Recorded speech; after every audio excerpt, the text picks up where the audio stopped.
$489 on a monthly basis for Social Security. This says it all. I have all the details and what you need to know right here in the video, so let's get right into it. Alright, a new report was just released on Social Security suggesting an extra $489 each and every month for millions of beneficiaries, along with a bunch of other really good information that I want to share with you right here in this video, because this is directly related to Social Security benefits, and I know that the vast majority of you here in the community are fixed income beneficiaries, and I thought this report was really good. Therefore, I want to bring it to your attention. Let's get right into it. However, really fast before we do, thank you so much for joining me. If you're new here or if you haven't done so yet, please make sure to subscribe by hitting the button right down below the video, as it's totally free to do so, and because I am your one and only daily advocate, I'm here for you right by your side every single day, watching all this new information hitting the wire. I'm doing all the necessary research and breaking it all down into these short videos so you can stay updated with what's actually going on right now as things are changing rapidly, and most importantly, how it's going to impact you, your money, your benefits, your lifestyle, your bank account. And of course, I also want to point out anything out there right now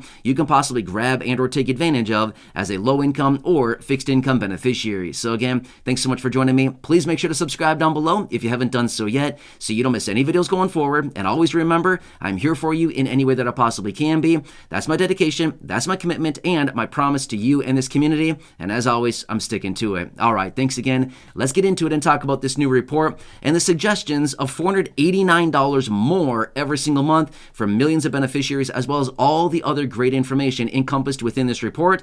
I thought it was really good, and I wanted to share it with you here in this video. First off, let me ask you this much. What would an extra $489 do for your life right now every single month?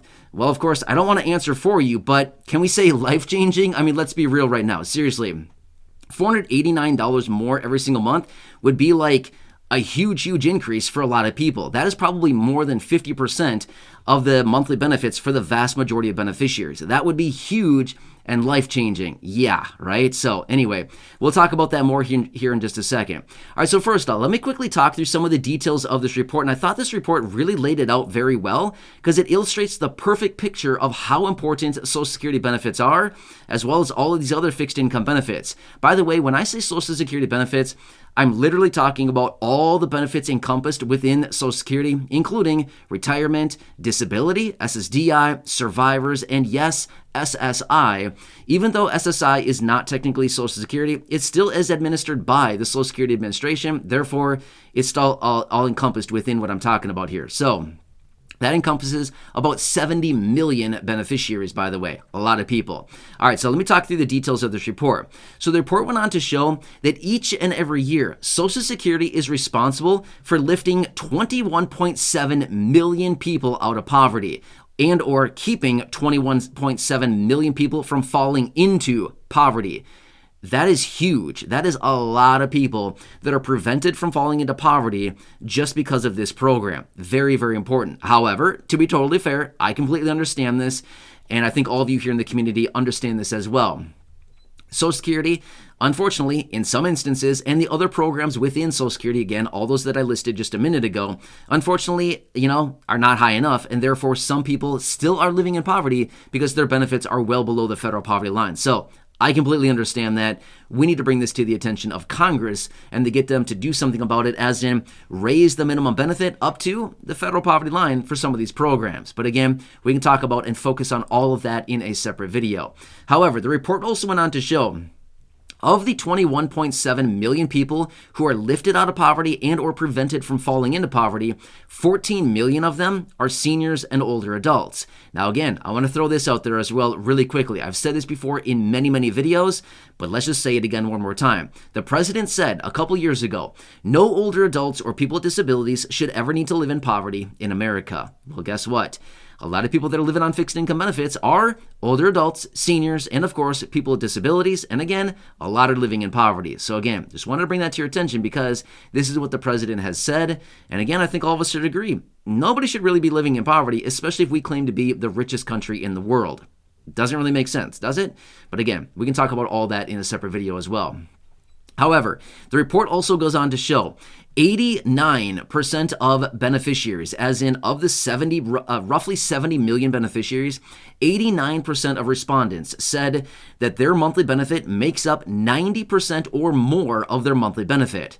Okay, so let me break that down for you. 89% of the people, so 89 out of every 100 people who receive fixed income benefits, said that their monthly benefits account for at least 90% of their monthly income. In other words, only 10% of their monthly income comes from maybe other sources like, I don't know what. I don't know, maybe earned income, maybe interest income. I don't really know what. But anyway, what that basically tells us is that the vast majority of beneficiaries, virtually 90%, rely on pretty much 90% of their monthly benefit for pretty much all of their income. That's huge. So what would happen if something happens to Social Security? Like what we talked about before, what if benefits actually got reduced by 20% in about 12 years or so, as they're talking about, because Social Security will be insolvent? What happens then? That's not going to be a fun day, okay? But that's a long time from that right now, so please don't worry about that. I'm just simply using that as an illustration to kind of show the picture that would not be very good. It would immediately plummet a lot of people right down into poverty. Not a good situation. So anyway, just want to use that as a quick example. However, the report also went on to show that as a result of the cost of living adjustment, the annual COLA raise that we all know about and we've talked about so many times, because the COLA is falling behind what real inflation is for people who receive fixed income benefits, which, by the way, most fixed income beneficiaries spend the vast majority of money on food, shelter, and healthcare costs. Again, does that come as any surprise? No, not really. But the way that the annual cost of living adjustment is calculated, it puts a higher emphasis on other things versus what inflation should actually be weighted toward, right? So there's a lot of senators, well, not just senators, but representatives and senators, lawmakers in general, who do have pieces of legislation out in Congress right now who want to change the way that the annual cost of living adjustment is calculated from the CPIW to the CPIE, Consumer Price Index for the elderly, which would better reflect the actual living expenses and where money is spent by fixed income beneficiaries, and again, a big weighting toward healthcare costs as well. That would better reflect the actual real inflation that we see in the real economy as a result of, everything going on. So if this would have been done about 20 or so years ago, as in if the CPI would have actually been adjusted about 20 years ago versus what it's actually doing right now, as a result of that, benefits have fallen behind by an average of $489 every single month.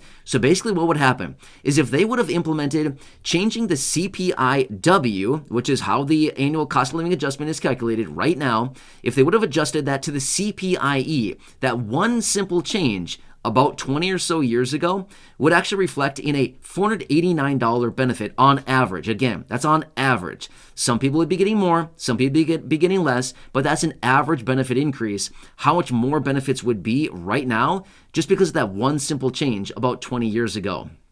So that's what I'm saying.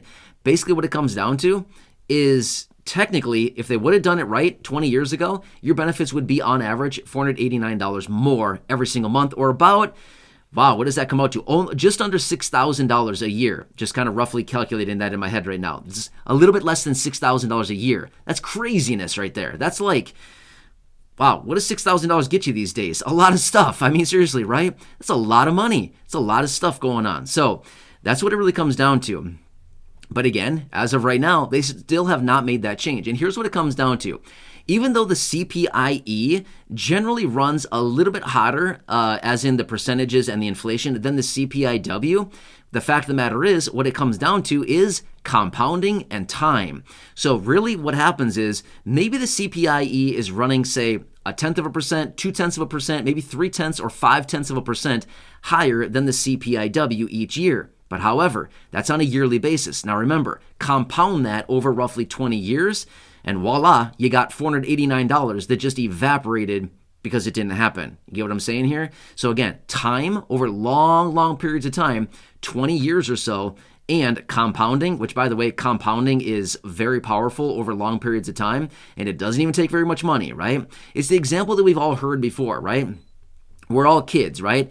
Our parents probably came to us, maybe an uncle, somebody like that, and said, I'll give you $100 today, or I'll give you 1 penny doubled every day for the next 10 days. What do you choose? Well, obviously, as little kids, we're going to say, we'll take the $100. But if you actually would have chosen the penny, doubled every day for, say, 10 or 20 days, you'd have way, way, way more money than $100, right? The same example, compounding, very, very powerful. So that's the example that I wanted to give right there. And it shows you, we've all kind of, known that. And again, a very interesting illustration of exactly how compounding works, right? But again, that's a very aggressive approach of compounding, but again, it's the exact same thing. It's basically how it works, right? Numbers get very big, very fast using compounding over long periods of time. Anyway, this is a new report that was just released. I thought it was very interesting. A lot of really good reports in here. And again, it shows the statistics behind all this. 21.7 million people every single year are lifted out of or prevented from falling into poverty just because of these programs. It's a lot of people, right? So anyway, very important stuff going on right here. And again, it's kind of frustrating to see that Congress, lawmakers, should have made some adjustments to the annual cost of living adjustment about 20 years ago. And in the event of that, we'd all be sitting on nearly another $500 every single month right now. So it'd be a life changer. Unfortunately, they didn't do it 20 years ago. And unfortunately, it's not going to be happening anytime soon. I mean, maybe it will happen. But the fact is, even if they did it today, we still got to wait like 5, 10, 15, 20 years to start to see the compounding effects on that. 1 or 2 years, 3 years, 4 years, it's not really going to do much. A little bit. It's long periods of time out in the future. That's when you see the big numbers rolling in. Okay? So anyway, hope this one helps you out to give you a better idea of what's actually going on right now. Of course, as I do get more details, I'll break it all down for you in these short videos. I'm digging every single day. Literally, I'm reading through tons and tons of articles. I'm looking across multiple different sources every single day, trying to find the best information for you right here on the channel. It's my dedication. It's my commitment to you in this community. And as always, I'm sticking to that. So if you have not done so, please make sure to subscribe down below. It's totally free to do so. Always has been and always will be. And I'll be here for you every single day. Also, share this video with your friends, family, social media, so they can see what is really going on with these fixed income benefits. Also, feel free to go back and check out some of the other thousands of videos right here on the channel. Until next time, have a good one, enjoy your day, and I'll catch you again later in the next video.